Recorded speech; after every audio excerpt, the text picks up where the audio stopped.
In this addendum, I'm going to deal with 4 points. The first one is how you can mix writing a steady state model and solving one or two equations via a numerical method. Then I will discuss how you should date variable in a Dyna model file.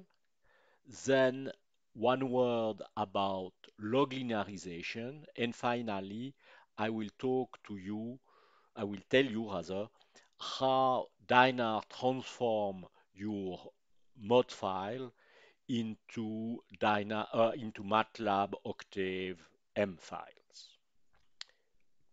So if we go back to the example of the real business cycle model, it is only when gamma, the curvature of the labor disutility, is equal to 0 that we can find an explicit steady state. In other case, what happened? From the static optimal condition, we get that lambda L at the power gamma is a ratio of wages on consumption.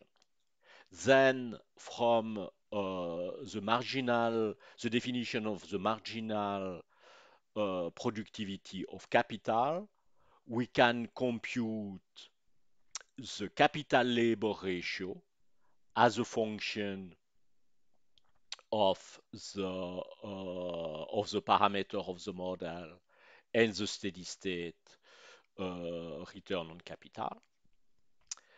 Then we have from the second firm first order condition, we have a relationship between the wage and the capital labor ratio.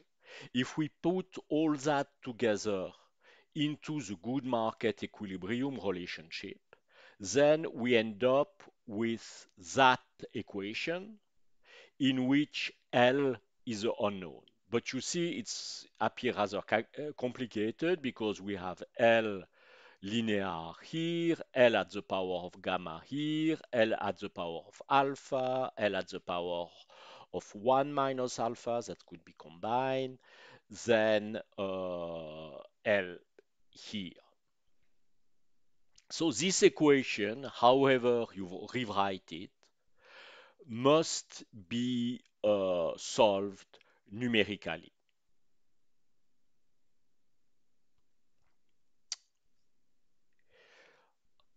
We can do that by defining a MATLAB function. I'm going to talk about MATLAB, but it works as well in Octave.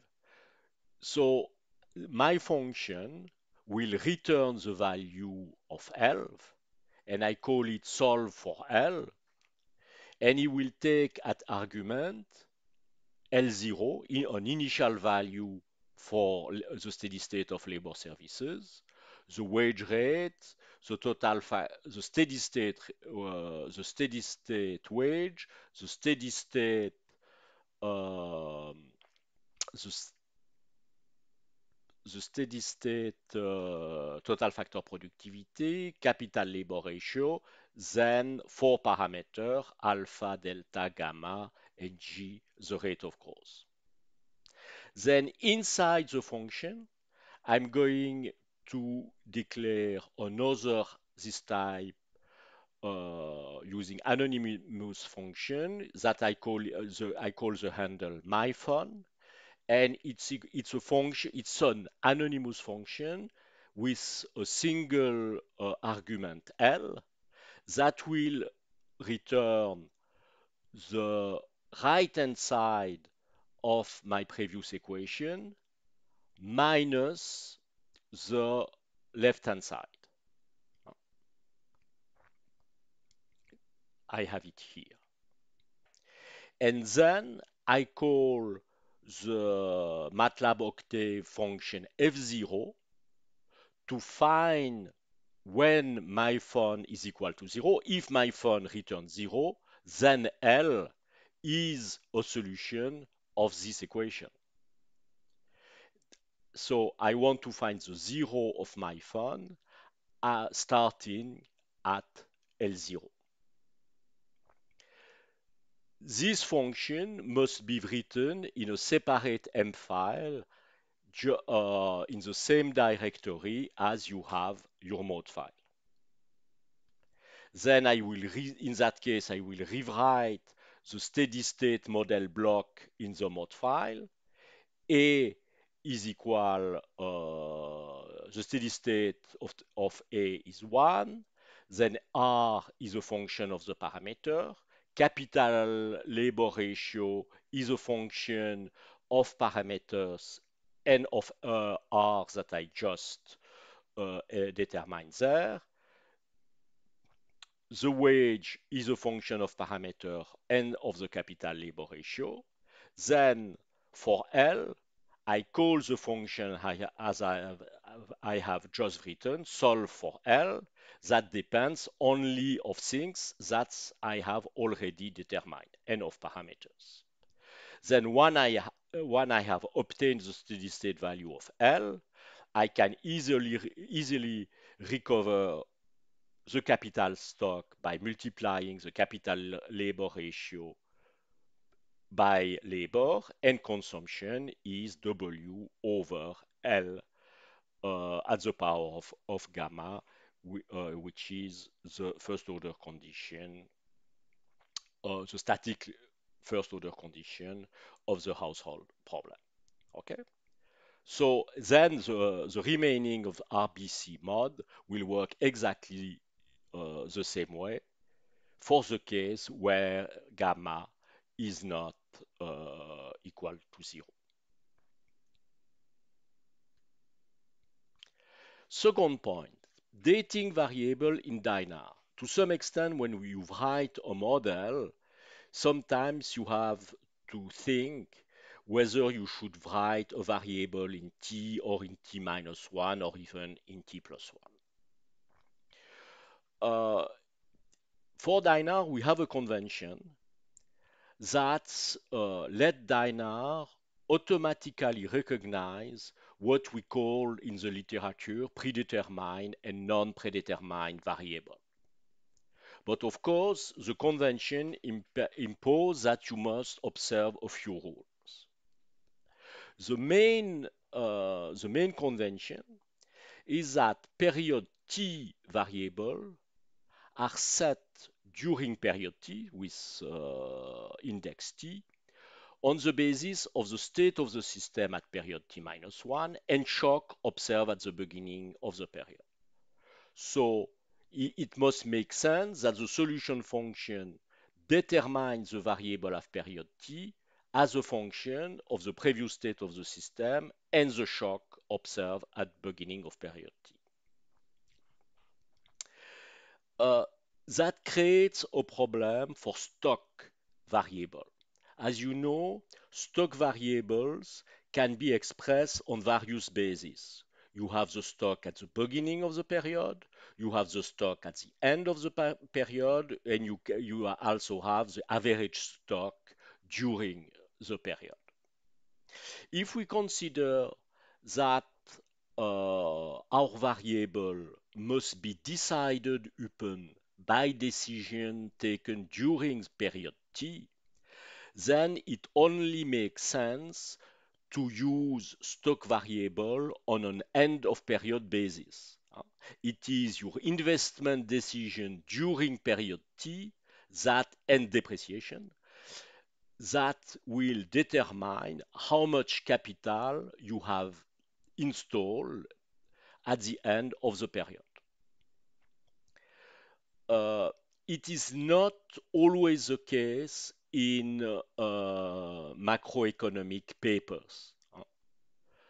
Many authors write model with the more or less explicit assumption that capital is on beginning of period basis. You can, for example, recognize it when you look at the production function. If the production of period t, yt, is a function of kt, it must be that the capital is on a beginning of period basis because you can only produce with the capital you had at the beginning of the period. Certainly not with the capital that is left at the end of the period.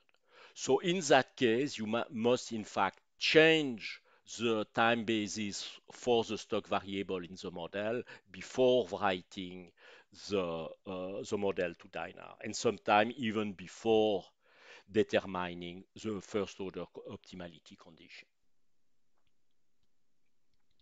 Then log linearization. As you know, again, in the literature, very often the author use log linearized model rather than simply linearized model.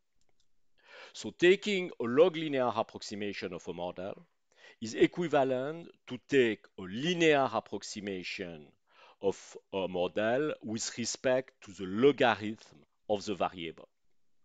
Of course, it's only possible if those variables are never negative. In practice, it is sufficient to replace all occurrence of variable x with exponential of Lx, where you define Lx as being the log of x, natural logarithm of x. And of course, in that case, in your VAR statement of the model, you would declare the logarithm of the variable of the original model. It is, of course, possible to make the substitution for some variables and not for others. It's particularly useful because, again, you don't want to take the log of variables that can take negative variable. So in recent period, in a macro model, you cannot compute the log of nominal interest rate anymore for some countries. There is no evidence that log linearization is more accurate than symbol linearization.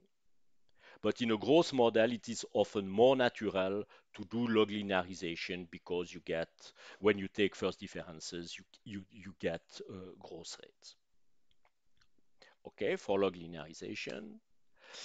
Then what we call the Dynar preprocessor. Most of Dynar is written in MATLAB Octave language, but the translation of the mod file into the M file has been in fact written with code in C++.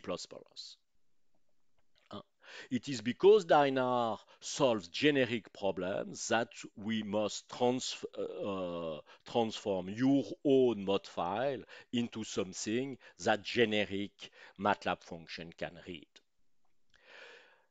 So the preprocessor read your mod file and translate it in specific MATLAB Octave files. These files are located in a subdirectory called plus and the name of the mod file that you're processing. In this subdirectory, you will find several files, among which you will have driver.m. That is the main MATLAB Octave script for your model. It's a translation of the declaration and computing task that you describe in the mod file. Then you have static M file, which will represent in a generic manner the static version of your model, so without difference between t minus 1, and t plus variable. Then you will have dynamic.m, as its name indicates, will represent the dynamic model.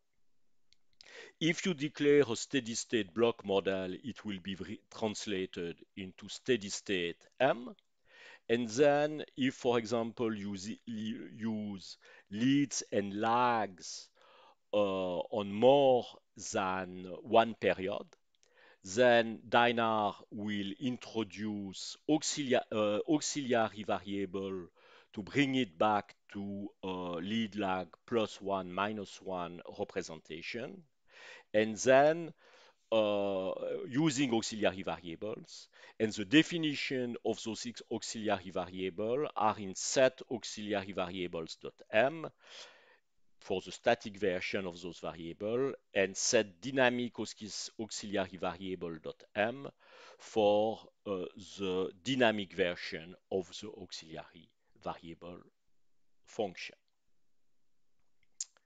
So now we have terminated with a first order approximation in DINAR. In the next video, we will discuss second and third order approximation.